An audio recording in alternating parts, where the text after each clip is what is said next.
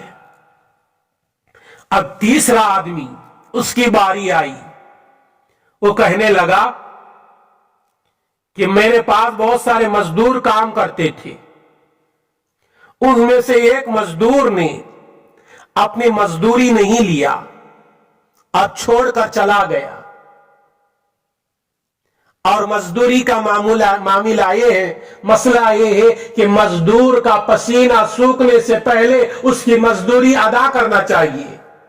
یا آپ نے کسی کو ملازمت میں رکھ لیا ہے، جو ڈیٹ آپ نے متعین کیا ہے اس ڈیٹ پر اس کی ملازمت کی اجرت اور رقم دینا چاہیے۔ ایسا نہیں کہ ٹال مٹول کرتے ہوئے بہت ستا کر دینا، یہ گناہ ہے۔ اس تیسرے آدمی نے کہا میرے پاس بہت سارے مزدور کام کرتے تھے، ان میں سے ایک مزدور نے اپنی اجرت لیے بغیر چلا گیا، مگر میں نے اس کے اجرت کو فائدہ سمجھ کر نہیں رکھا، بلکہ میں نے اس کے پیسوں کو تجارت میں لگا دیا، یہاں تک کہ کہیں اونٹ خریدا، کہیں گائے خریدا، کہیں بکری خریدا، وہ چھوٹا سا مال میں بکری خریدا، بکریوں میں اضافہ ہوا تو اس کو بیچ کر میں نے اور اونٹ خریدا، گائے خریدا، بہت سارا مال اس کے پیسوں کے تجارت میں آگے بڑھاتا رہا۔ کئی سال کے بعد وہ مزدور آ کر کہتا ہے بھائی فلاں سال میں فلاں وقت میں آپ کے یہاں کام کیا تھا، آپ کے یہاں اجرت میں چھوڑ کر گیا تھا، مزدوری میں نے نہیں لیا، وہ مزدوری آج مانگنے کے لیے آیا ہوں، وہ مزدوری دے دے۔ تیسرا آدمی کہتا ہے اللہ، میں نے صرف اس وقت کی مزدوری اسے نہیں دیا، بلکہ میں نے کہا تیری مزدوری کے پیسے میں نے تجارت میں لگایا تھا اور تجارت میں اتنا بڑا فائدہ ہوا ہے، یہ بکریاں تیرے، یہ اونٹ تیرے، یہ جائیداد تیرے، یہ گائے بیل تیرے، یہ اناج کے ڈھیر تیرے، یہ روپے پیسے تیرے ہیں، لے کر جا۔ میں نے اس کی امانت کو صحیح لوٹا دیا، اس کی امانت میں خیانت نہیں کیا۔ اے اللہ، یہ عمل تجھے قبول ہے؟ اے اللہ، اس پتھر کو تو چٹان کو اس غار کے منہ سے ہٹا دے۔ قربان جائیے ان دعاؤں پر۔ سرکار دو عالم صلی اللہ علیہ وسلم فرماتے ہیں کہ وہ چٹان جو غار کے منہ کو آ کر بیٹھ گیا تھا مکمل طور پر ہٹ جاتا ہے، اور تینوں مسافر خوشی خوشی اس غار سے نکل کر اپنے اہل و عیال کے اندر پہنچ جاتی۔ میرے دوستو، صحیح بخاری کے اس واقعے پر آپ غور کرو، دعا کے اندر کتنی اثر ہے، کتنا بڑا فائدہ ہے۔ اس لیے جب بھی دعا کرو، دعاؤں کا ان آداب کا خیال کرو، ان شرائط کا خیال کرو، اور زندگی میں جو عمل تم نے اللہ کو راضی کرنے کے لیے کیا تھا اس عمل کا واسطہ دے کر اللہ سے مانگتے رہو، دیکھو انشاءاللہ تمہاری دعائیں قبول ہو جائیں گی۔ آئیے اللہ تعالیٰ سے دعا کرو، اللہ تعالیٰ مجھے بھی ان باتوں کو سننے والے میرے بھائی، میرے دوستوں کو بھی اور سارے امت مسلمہ کو بھی عمل کی توفیق عطا فرمائے، آمین۔ السلام علیکم ورحمۃ اللہ وبرکاتہ۔